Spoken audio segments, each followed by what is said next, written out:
नमस्कार दोस्तों। तो आज 10वीं क्लास के जो भूगोल का चैप्टर हमने चालू किया है उसका जो अगला संसाधन एक पढ़ा दिए थे। संसाधन में प्राकृतिक संसाधन और कृत्रिम संसाधन बता दिए हैं। अब संसाधन में ही आज हम पढ़ने वाले हैं मिट्टी के। तो मिट्टी एक प्रकार का प्राकृतिक संसाधन है और मिट्टी का निर्माण चट्टानों के टूटने फूटने से होता है। तो मिट्टी और उसके प्रकार, भारत में अनेकों प्रकार के मिट्टियाँ पाई जाती हैं और उन सभी मिट्टियों के बारे में आज हम जानेंगे दोस्तों। तो आप देख सकते हैं कि यह जो मिट्टी है हमारे भारत में पाए जाते हैं, जैसे कि जलोढ़ मिट्टी हो गया, काली मिट्टी हो गई, लेटेराइट मिट्टी हो गया, लाल मिट्टी हो गया, रेगिस्तानी या भूरी मिट्टी हो गई दोस्तों। तो यह जो है मिट्टी है और इन मिट्टियों में कौन कौन सा फसल होता है उसके बारे में हम जानेंगे। हेलो दोस्तों, तो आप देख सकते हैं जलोढ़ मिट्टी। जलोढ़ मिट्टी यह भारत में सबसे अधिक भूमि पर विस्तार में पाया जाता है। यह लगभग 40% भूमि पर पाया जाता है। भारत में अधिक क्षेत्रों पर जो मिट्टी पाई जाती है वह है जलोढ़ मिट्टी। जलोढ़ मिट्टी दो प्रकार के होते हैं, पहला है खादर और दूसरा है बांगर। पहला क्या है? खादर और दूसरा क्या है? बांगर। अब खादर किसे कहते हैं?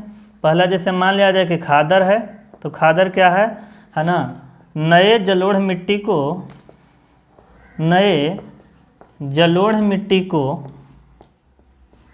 मिट्टी को खादर कहा जाता है।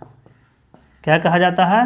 खादर कहा जाता है। तो जो नए जलोढ़ मिट्टी पाए जाते हैं उसे हम क्या कहते हैं? खादर कहते हैं। तो आपने देखा कि यह जलोढ़ मिट्टी है। जलोढ़ मिट्टी क्या है? अधिक भूमि पर पाया जाने वाला यह जो मिट्टी है भारत में लगभग 40% भूमि पर पाई जाती है। जलोढ़ मिट्टी दो प्रकार के होता है, एक होता है खादर और एक होता है बांगर। खादर किसे कहते हैं? जो नए जलोढ़ मिट्टी होते हैं, जो नए नए मिट्टी का निर्माण होता है उसे हम क्या कहते हैं? खादर कहते हैं। और दूसरा क्या है? दूसरा है बांगर है। क्या है? बांगर यानी जो पुराने जलोढ़ मिट्टी को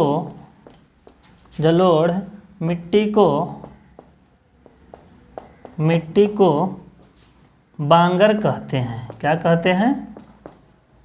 बांगर कहते हैं। अब ये बांगर का निर्माण कैसे होता है? जैसे मान लिया जाए कि कोई वैसा क्षेत्र जहाँ पर बाढ़ न के बराबर आती है, यानी वहाँ पर बाढ़ नहीं आता है, तो बाढ़ न आने के कारण वहाँ पर नए नए मिट्टियों का जो है वह जो विस्तार नहीं हो पाता है और उन स्थानों पर बांगर पाए जाते हैं। भारत में जो बिहार राज्य है, जैसे कि बिहार है, यह बिहार में मुख्य रूप से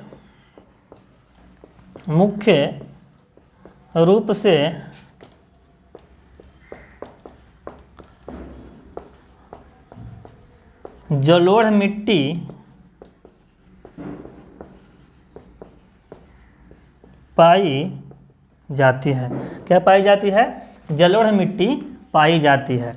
अब बिहार में दोनों प्रकार की जलोढ़ मिट्टी पाई जाती है, खादर भी पाई जाती है और बांगर भी पाई जाती है। जैसे बिहार के दो हिस्सों में हम विभाजित करते हैं। एक होता है उत्तरी बिहार। तो उत्तरी बिहार जो है वह प्रत्येक वर्ष बाढ़ से पीड़ित होता है। तो बाढ़ से पीड़ित होने के कारण प्रत्येक वर्ष नए मिट्टी का वहाँ पर विस्तार हो जाता है। तो उत्तरी बिहार में कौन सा मिट्टी पाई जाएगा? इधर पाई जाएगा खादर मिट्टी पाई जाती है। क्या होती है? खादर मिट्टी पाई जाती है। किधर? उत्तरी बिहार में। अगर वही आपसे कहे कि दक्षिणी बिहार में कौन सा मिट्टी होता है, तो दक्षिणी बिहार में इसके ओपोजिट, यानी कौन सा, बांगर मिट्टी। कौन सा मिट्टी, बांगर मिट्टी। यानी दक्षिणी बिहार में प्रश्न आपसे पूछेगा कि दक्षिणी बिहार में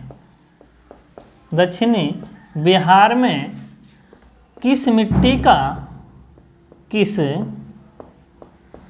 मिट्टी की अधिकता है।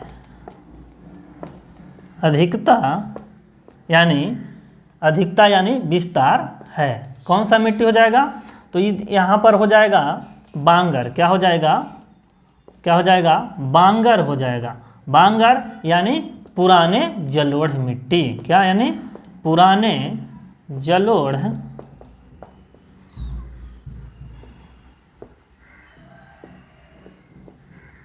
मिट्टी। तो अब है कि खादर हो गया, बांगर हो गया। अब जलोढ़ मिट्टी में फसलों का उत्पादन क्या है, जलोढ़ मिट्टी में फसलों का उत्पादन। तो मुख्य रूप से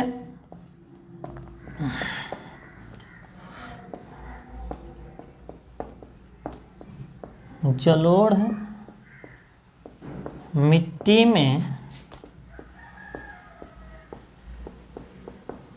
फसलों का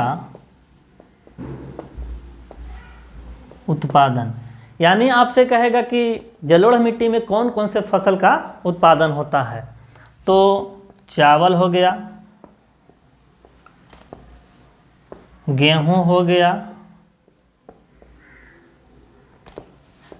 गन्ना हो गया,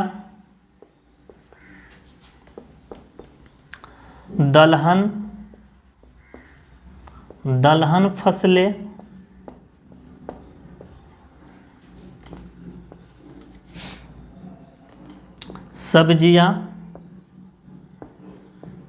सब्जियां इत्यादि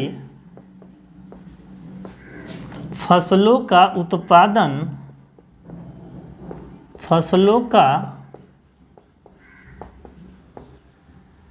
उत्पादन जलोढ़ मिट्टी में होती है। तो जलोढ़ मिट्टी के बारे में पढ़े, जलोढ़ मिट्टी के प्रकार के बारे में पढ़े, जलोढ़ मिट्टी में कौन कौन सा फसल का उत्पादन होता है इसके बारे में हमने पढ़ा दोस्तों। तो यह जो मिट्टी है, इस मिट्टी के बारे में हमने विस्तार से पढ़ रहे हैं। और जो प्रकार की जो मिट्टियाँ बची हुई हैं वह आपको अगले वीडियो में मिल जाएगा। तो जितने भी हमारे दोस्त एसएससी जीडी या रेलवे की तैयारी कर रहे हैं उनके लिए हम जीएस का भी यानी करेंट अफेयर्स और जनरल साइंस का भी धीरे धीरे इन पर वीडियो आना शुरू हो जाएगा दोस्तों। नमस्कार।